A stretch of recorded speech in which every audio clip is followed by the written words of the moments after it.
নমস্কার।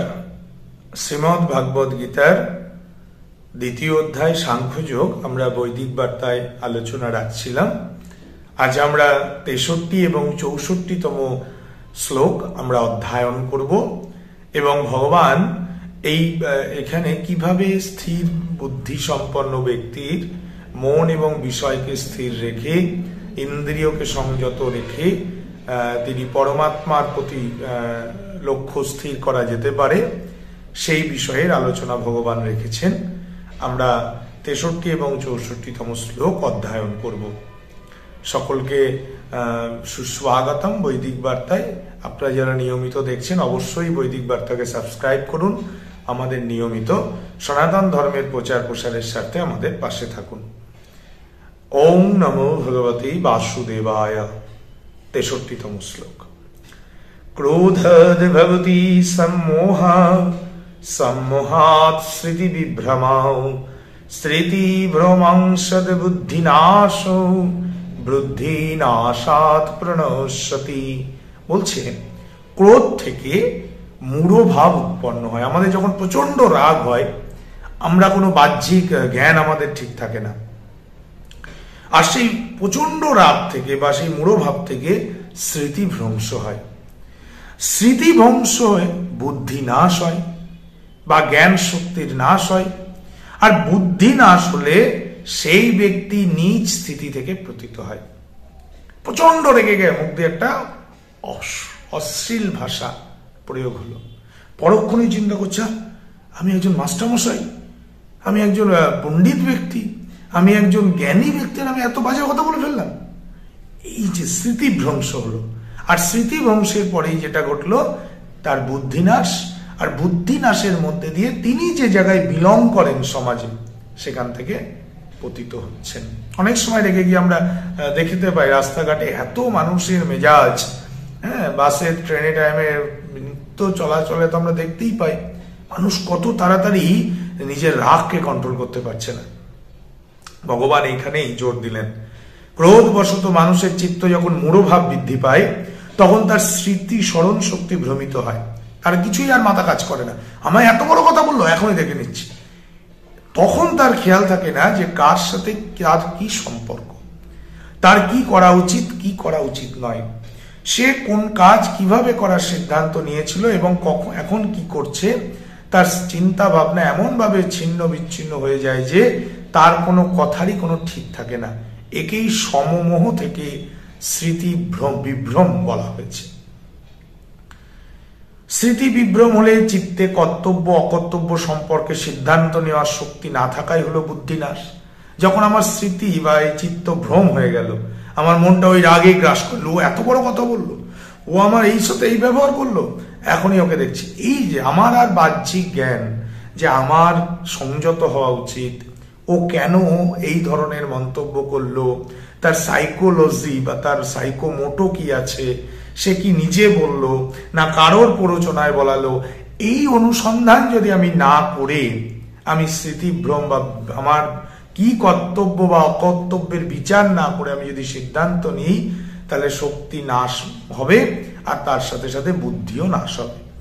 এইরূপ বলে মানুষ নিজ কর্তব্য ত্যাগ করে অকর্তব্যে প্রবৃত্ত হবে। আমার যে করণীয় কাজ সেটা আমি করব না, ওর বাইরে আমি কিছু করতে যাব, আর তার ফলে তার ব্যবহারে কি হবে, কটুতা, কঠোরতা, কাপুরুষতা, হিংসা, প্রতিহিংসা, দীনতা, জড়তা, মূঢ়তা, এই দোষগুলো তৈরি হবে। খুব স্বাভাবিক।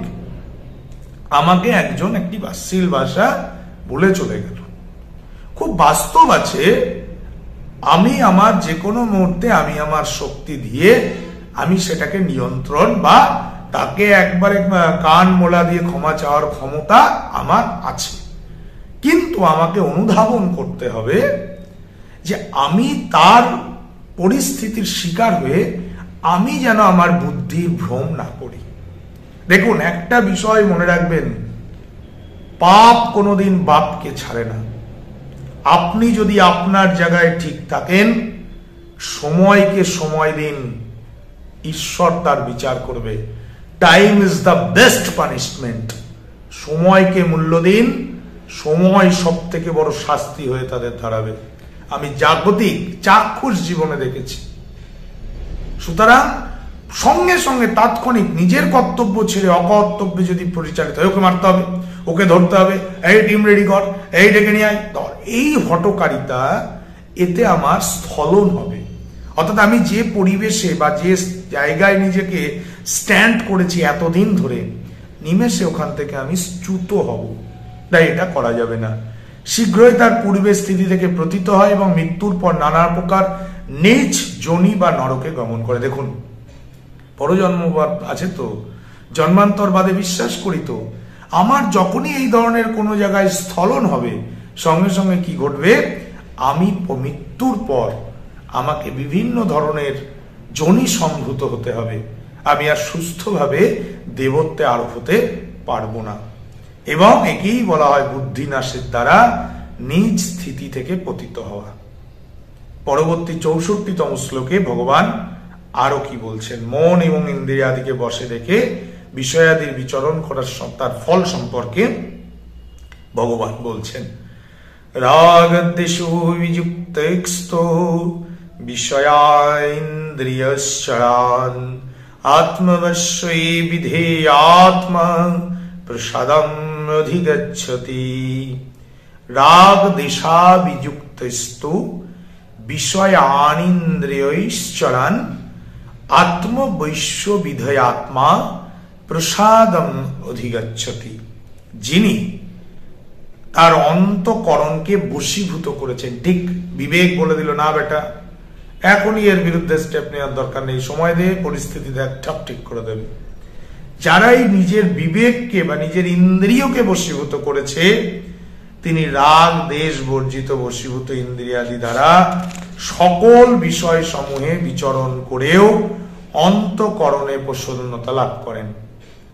তিনি তখন তার নিজের রাগ হিংসা এগুলোকে বশীভূত করে ইন্দ্রিয়াদির দ্বারা বিষয় সমূহ বিচরণ করেও অন্তঃকরণে প্রসন্নতা লাভ করেন। সবকিছুই আমার, কিন্তু কোনো কিছুই আমার নয়, এই রকম একটি প্রসন্নতা প্রত্যেক ব্যক্তির মধ্যে প্রাপ্ত হয়। ইন্দ্রিয়াদির সঙ্গে বিষয়াদির সংযোগ হতে না দেওয়া এবং অর্থাৎ বাহ্য বিষয় ত্যাগ, ইন্দ্রিয় সংযোগ এবং ইন্দ্রিয়ের রাগ দেশ রহিত হওয়া, এই তিনটি বিষয়ই হলো ভাগবত সহায়ক। কিন্তু এর মধ্যে বাহ্য বিষয় ত্যাগের থেকে ইন্দ্রিয় সংযম এবং ইন্দ্রিয় সংযমের থেকে ইন্দ্রিয়াদির রাগ দেশ রহিত হওয়া বিশেষ উপযোগী এবং শ্রেষ্ঠ ধরা হয়। যদিও বাহ্য বিষয়াদির ত্যাগ এবং ভগবত প্রাপ্তির সহায়ক, কিন্তু যতক্ষণ না ইন্দ্রিয় সংযম এবং রাগ দেশ না ত্যাগ করা হয়, ততক্ষণ শুধুমাত্র বাহ্যিক ত্যাগ, এই ত্যাগের দ্বারা পুণ্য নিবৃত্তি হতে পারে না বা সিদ্ধি লাভও সম্ভব নয়। আবার এমন কথাও বলা নেই যে বাহ্য বিষয় ত্যাগ না করলে ইন্দ্রিয় সংযম হবেই না, কারণ ভগবানের পূজা, সেবা, জপ ও বিবেক বৈরাগ্য ইত্যাদি অন্য উপায়ে সহজেই ইন্দ্রিয় সংযম হয় এবং ইন্দ্রিয়াদি সংযম হলে অনায়াসে বিষয় ত্যাগ করা সম্ভব হয়। ইন্দ্রিয়াদি যার বসে থাকে সে যখনই চাইবে বিষয় ত্যাগ করতে পারবে। তাই বাহ্য বিষয় ত্যাগের জন্য ইন্দ্রিয় সংযমই শ্রেষ্ঠ। একবারে পরিষ্কার লাইন। আমি এই ত্যাগ করলাম, আমি ওই খেলাম না, আমি তা পড়লাম না, আমি এই পোশাক থাকলাম না, হ্যাঁ, এটা বাহ্যিক। আমার অন্তর যদি ঈশ্বরের প্রতি ওই রকম ত্যাগের জায়গায় দাঁড়ায়, এই জাগতিক জগতের কোনো কিছুর প্রতি আমার সেই চাহিদা যদি না থাকে, আমি ভগবত চিন্তায় উপনীত হতে পারবো বা আমি ভগবত চিন্তা করতে পারবো। এইরূপ ইন্দ্রিয় সংযম ভগবত প্রাপ্তির সহায়ক। ভগবান এইভাবেই লাভ হবে।